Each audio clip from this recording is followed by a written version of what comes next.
Hello everyone, एक बार फिर से स्वागत है आप लोगों का बुल वर्सेस बियर में।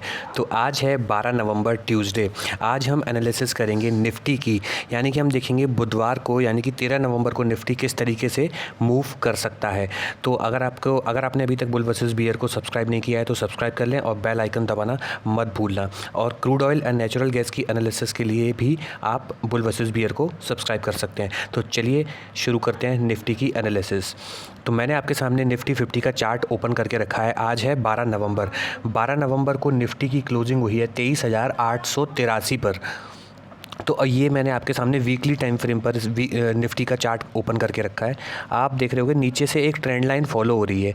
ये एक कैंडल एक वीक की कैंडल है। ये नीचे से ये ट्रेंड लाइन फॉलो हो रही है। ये जब भी निफ्टी इस ट्रेंड लाइन पर आता है, देखो जब भी इस निफ्टी इस ट्रेंड लाइन पर आता है बाउंस करता है, जब भी निफ्टी इस ट्रेंड लाइन पर आता है फिर बाउंस करता है।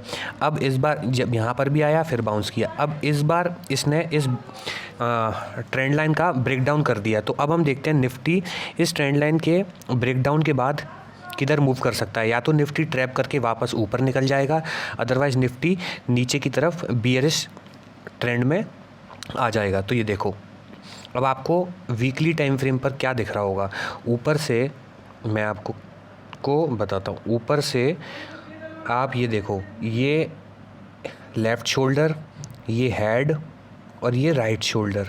अब इसके नीचे अगर ये वीकली टाइम फ्रेम पर क्लोजिंग दे देता है तो निफ्टी बियरिश हो जाएगा और ये हेड एंड शोल्डर कंप्लीट होने के लिए निकल जाएगा। लेकिन अगर ये यहाँ पर कंप्लीट नहीं होता है, वीकली टाइम फ्रेम पर अगर ये इसके नीचे क्लोज नहीं होता है, तो फिर हम देखते हैं कि ये कहाँ पर मूव कर सकता है। तो सबसे पहले हम देखते हैं डेली टाइम फ्रेम पर निफ्टी अभी किस तरीके से आज निफ्टी ने मूव किया। तो मैं सबसे पहले इसको डेली टाइम फ्रेम पर ओपन कर लेता हूँ। अब देखो, डेली टाइम फ्रेम पर भी आपको clear cut head and shoulder pattern दिख रहा होगा। देखो, मैं एक बार फिर से ड्रॉ कर देता हूँ ताकि जिन लोगों को नहीं दिख रहा उनको समझ में आ जाए। ये देखो, यहाँ से ये स्टार्ट हुआ था, एक सेकेंड, यहाँ से ये स्टार्ट हुआ था, ये लेफ़्ट शोल्डर, ये इसका हेड और ये इसका राइट शोल्डर। ये कंप्लीट अगर यहाँ इसके नीचे क्लोजिंग दे देता है तो ये इसको टकरा के फिर नीचे की तरफ अपना डाउन साइड के टारगेट मीट करने के लिए निकल जाएगा निफ्टी। लेकिन अगर यहाँ पर क्लोजिंग दे दी है इसने, देखो जो बॉक्स के नीचे क्लोजिंग जो कि था हमारा 23,900 के नीचे निफ्टी ने क्लोजिंग दे दी है। अब देखो, अगर अगले दिन भी ये इसके नीचे सस्टेन करता है, 23,900 के नीचे निफ्टी अगर सस्टेन करता है और ये जो पिछले दिनों का हाई है, ये हाई कितना है मैं एक बार और लगा देता हूँ। ये हाई है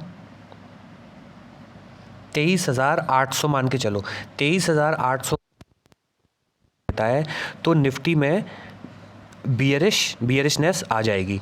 देखो कैसे आ जाएगी। अब हम एक एक करके लेवल और देख लेते हैं। देखो, इससे पहले निफ्टी यहाँ से बाउंस हो गया था, लेकिन अब इसने डेली टाइम फ्रेम पर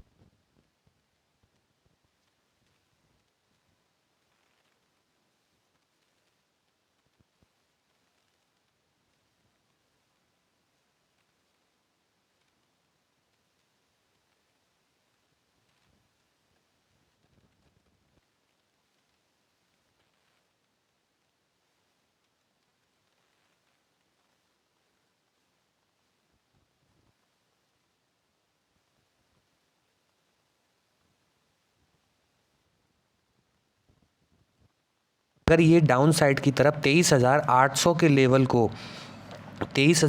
लेवल को अगर ब्रेक डाउन कर देता है तो फिर हम नीचे के लेवल देखेंगे 23। लेकिन अगर ये अप साइड की तरफ ना जाके डाउन साइड की तरफ निकलता है तो हम डाउन साइड की तरफ देखेंगे। बिल्कुल एक सपोर्ट जोन पर आके निफ्टी इस समय खड़ा हो गया है।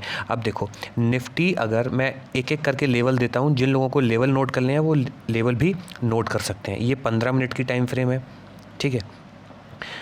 सबसे पहले अगर निफ्टी 23,800 के लेवल को निकालता है तो फिर हमें डाउन साइड की तरफ कौन कौन से लेवल मिल सकते हैं, हम एक बार ये नोट कर लेते हैं। डाउन साइड की तरफ हमें सबसे पहला लेवल है जो हमें मिल सकता है वो है 23,670 का।